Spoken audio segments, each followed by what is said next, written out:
एक बार एक गांव में एक साधु रहता था जो भगवान पर बहुत विश्वास रखता था। इस बार वह साधु पेड़ के नीचे बैठा था और भगवान को याद कर रहा था। अचानक वहां बाढ़ आ गई। चारों तरफ पानी ही पानी हो गया। सब लोग अपने आप को बचाने के लिए ऊपर पहाड़ की तरफ भागने लगे।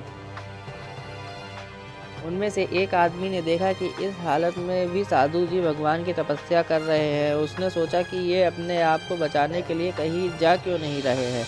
तो उसने साधु से बोला, अरे आप कहीं जा क्यों नहीं रहे हो? आप भी मेरे साथ ऊपर पहाड़ की तरफ चलो, नहीं तो डूब जाओगे। साधु बोले, अरे हमें क्या होगा? मैं भगवान की इतनी तपस्या करता हूँ, मुझे कुछ नहीं हो सकता। मुझे भगवान अपने आप बचाएंगे। धीरे धीरे पानी साधु के कमर तक आ गया। अब लोग वहां से नाव लेकर निकलने लगे। तो उनमें से एक ने साधु से कहा, अरे पानी आपके कमर तक आ गया है, आप मेरे साथ चलो। तो साधु ने कहा, नहीं नहीं, भगवान मुझे अपने आप बचाएगा। और वह नाव वाला भी वहां से निकल गया। कुछ देर बाद पानी इतना बढ़ गया कि साधु के सर तक पहुंच गया और अब लोगों को बचाने के लिए हेलीकॉप्टर निकलने लगे। एक हेलीकॉप्टर साधु के पास आया जो कि आखिरी हेलीकॉप्टर था। साधु के पास नीचे रस्सी फेंकी और बोला, इसे पकड़ो और ऊपर आ जाओ, नहीं तो आप डूब जाओगे। ये आखिरी हेलीकॉप्टर है और आपके पास में दूसरा कोई रास्ता नहीं है बचने के लिए।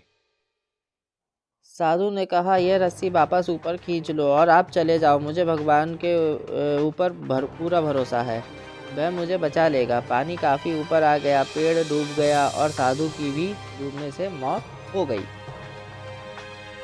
मरने के बाद साधु भगवान के पास गया और बोला, हे भगवान, मैंने पूरी ज़िंदगी आपकी तपस्या की, मेरा सारा जीवन आपकी आराधना करने में लगा दिया।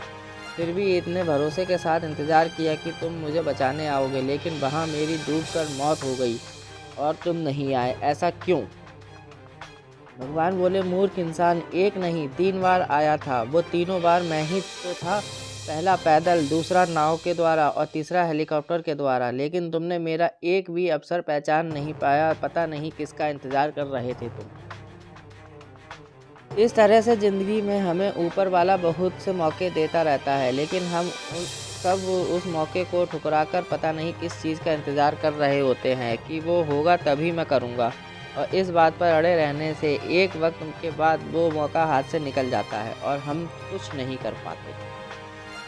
तो किसी भी अच्छे समय का इंतज़ार मत करो, जो भी करना है आज और अभी से शुरू कर दो।